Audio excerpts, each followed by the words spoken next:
So you're ready to start growing a fan base for your music, but you feel absolutely stuck because you need one of two things to grow a fan base and you don't have much of either. Number one is money. You need money because you need to be able to run ads to get people to hear your music, join your email list, buy from you, etc. So you need either money, or the other thing you need is time.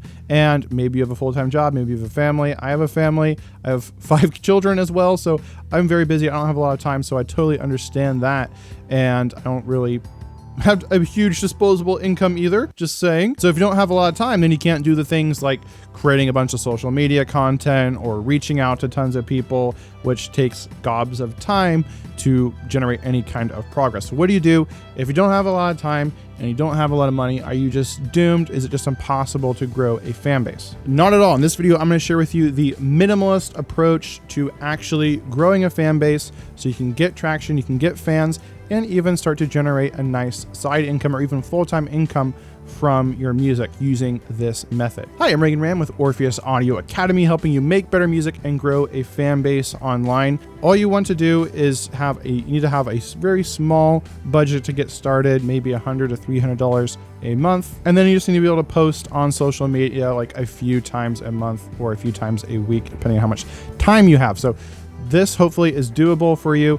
I interviewed my friend Nico Jend, who is making a living with his music. He's got millions upon millions of monthly listeners and streams on Spotify, and he shares the very minimalist approach that he follows for getting started and what he recommends to new artists. Here's what he says on how to do it. What is your approach to then promoting that song? Like, what's your release promotion strategy? All right. So first of all, figuring out what your budget is.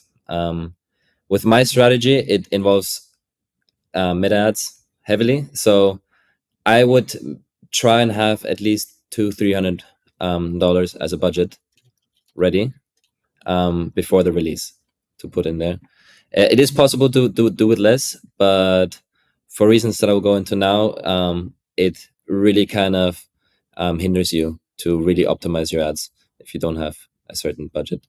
But basically, once I have that set, I will then look for ad creatives. So clips, either from my camera roll or stock footage, or I film something, but I really try and keep it simple and find between 8 to 15 different clips between, let's say, 8 and 30 seconds. You can always stretch them and make them quicker or slower. And I basically create a set of ads, which are going to be a very simple part of my track, like one part of my track. Unless you have a big budget, then you can experiment with 2 parts of your track, but I'd usually just pick one and have that 15 to 30 seconds with a clip over it. Start with the lyrics. If you have one, that's really recommended. The ads usually perform a lot better if you have lyrics in it and it starts with it. So all I would do is have the lyrics playing with the subtitles over it, and then on the drop or on the most exciting part of the song, you just have your cover art coming out with the song title and out now. And yeah, you basically edit this one time, and then you can duplicate it for however many clips you have and just replace the clip. And then you basically have a set of different ad creatives. That's something that I would make sure to have set and ready as soon as possible. So that's pretty simple. So you just take the best part of your song that has some lyrics, and then you just create different videos to go with that. And these can be pretty simple videos. Yeah, you don't need to have a high production quality. Literally the best performing I've had in the agency, even working with artists who send us their really high production clips from music videos and stuff. 90% of the times, these perform a lot worse than the stock footage drone shot over the beach or the mountains. Wow. So it's really simple stuff that just somewhat matches your track. It doesn't have to go one-to-one with your cover art or with your aesthetic of that track. It's just a visual supporter, basically, to So probably something that's just fitting with your brand. For example, like I create synthwave music, so I'd probably want to have like neon pink and blue colors or something from the 80s or something synthwavy, something like that. And then but it doesn't have to be. If you find something else, like of somebody on a motorcycle in slow motion, and you can you can always change the colors as well. So If yeah, you're so trying a basically bit just fancy, testing. yeah, Just do a you lot can of also, testing. yeah, do lots of testing and look at clips, like stock footage clips, and think of then how would it look like if, like, a lot of them are kind of boring by itself, but you have to imagine, like, how would it look like if it had like a steady zoom in or steady zoom out, or if I change the colors, or if, yeah, you So you just use, want it to be eye-catching to kind of stop the scroll yeah, and get eye people to click catching, on it. but it can be simple, really. Like, often clips where I just film outside the plane window, like of when you fly, like those simple things have also worked really well and for pretty much any genre. Um, but it That's could also really be that's like really a cool. video of if you're making electronic music, like house music or EDM or something. I usually, when I go to a party or go out, like, I make sure, like, I get one clip that I film that's not just for the story or for myself or something. It's really a steady clip that's 15 to 30 seconds long of the stage, that I can actually use for promoting a track if that's the type of music I make. Because those also really work well for promoting a track, but also promoting a playlist. And yeah, it's not that hard to find these clips. It's just a bit tedious at first, and once you know what websites to check, it'll be get much easier. And yeah, I've been finding 10 to 20 clips easily for all my releases since 2 years, and Yeah, I what keep kind of thinking that they'll dry up, but yeah, I keep finding new stuff and innovating a bit, and yeah, it usually works.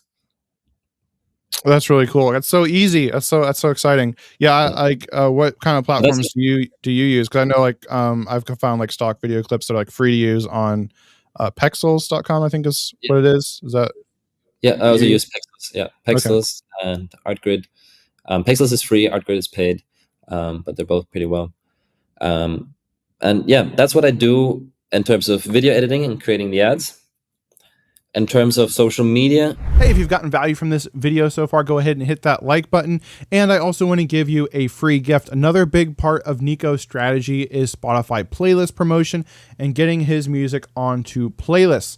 And so if you want to know how to do that too and really trigger that algorithm so Spotify actually promotes your music for you, so you're not necessarily reliant on running ads all the time, then be sure to grab my free playlist placement guide. I'll have a link to that in the description below, or you can go to orpheusaudioacademy.com/Spotify playlists. And this guide will walk you through a proven step-by-step system for getting your music onto playlists so you can trigger that algorithm and Spotify will promote your music for you.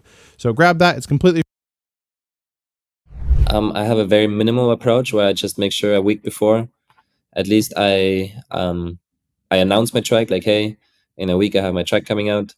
Maybe tease it, show something behind it, or show when I made it or where I made it. Just a simple carousel post or reel. Like, I don't overthink that part so much. And then I might post something in between the week to remind people again that, hey, the song is coming out. It means a lot to me, blah, blah, blah. And then on the actual release day, I'll have one out now post, which is going to be a reel, where it's going to be one out of these ad creatives that we just made, the one that you just enjoy visually the most. You pick that one and post that on Instagram as soon as your track comes out at midnight. And yeah, you also want to make sure that before midnight, your release, you have your ads manager and everything set up. And not only set up, but a little tip that I do, and you have to be careful with it, but once everything is set up, I usually I create the ads, and I do that actually a few hours before the release. So they start getting approved by Meta and are on and active actually before the release. So once the song comes out, there's already ads running on the first second, and people will be looking for this track. But yeah, you have to be careful so you don't do it too much, because you won't have a link for people to go to yet. So you'll be spending a little bit of money on a dead link in the beginning. But from my experience, it's worth it, having that few extra bit of the ads running in the very beginning of the release day. Because yeah, it's really the first 24, 48 hours, the first peak of your track really determine how it's gonna look in the long term. so that's what Spotify is looking at, how well it performs when it first releases. Yeah. And so if you front load all the streams, then that'll get picked up by the algorithm and promoted to more people. Yes, this is from my experience. I've talked, as I said, at ADE, I talked to Spotify people and I've asked them that question, like, is the first day for his 48 hours for his week? And they didn't even tell, like, it seemed like they didn't even know. And it's all like stuff. So that's really what I've had the experience with, because the trajectory of the release of a track is on average usually pretty similar. Like you have your peak and then like you have your long tail off that, yeah, if you're at a certain size, not when you're getting a few hundred or a few thousand streams on your tracks, but let's say you're at a 50,000 monthly listeners or something, you'll see that your tracks have a lifetime of a year or 2 years, even if it's just a few tracks, a few streams. But the bigger the peak in the beginning, the higher the chances of that long tail end just to be higher, first of all, and that's where really you make your money back. But also it increases the chances that after a month or 2 weeks or something, you actually get picked up by the algorithm and then you go up again, and that actually ends up being more significant. Yeah, I've heard other artists say the same thing. That's the velocity, I guess, is what you would call it, is getting those a large amount of streams in a short period of time is really important, especially in that front end. So speaking of long term, though, what do you do anything to promote your songs like long term, or if someone's already released a song, can they still do this, or is this more so you're better off just putting out a new song? You can still promote an old song. It's definitely possible. Same strategy and stuff.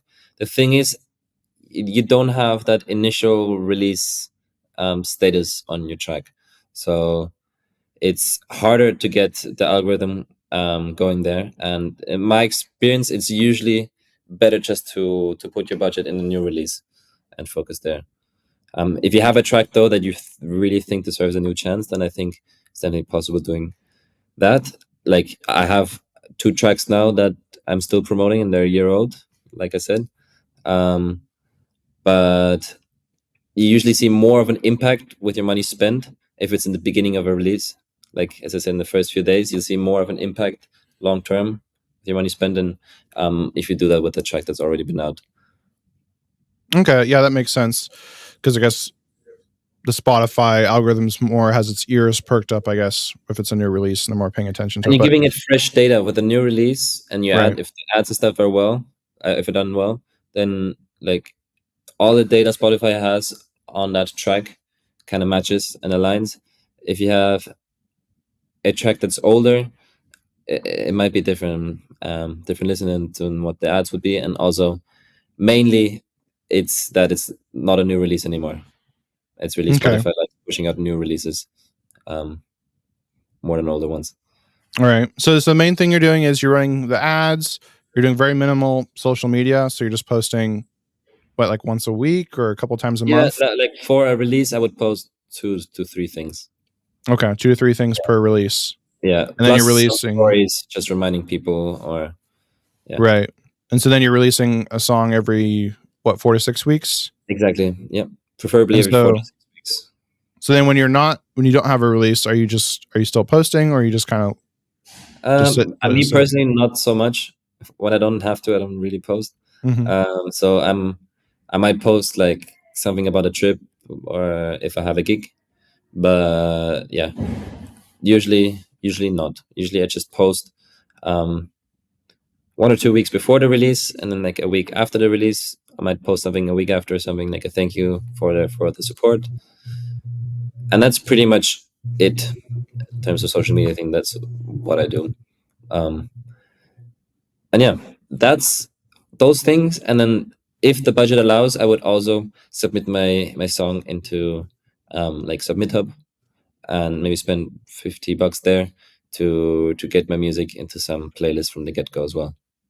And make sure to do it as well at least 4 days, 3 days before the release, because the curators have 72 hours there to review his track. Most people do it like at the end when it runs out. So that's smart. you really want to make sure you're on the playlist when your track comes out, and not just the day after. Like that, those things like really make a difference.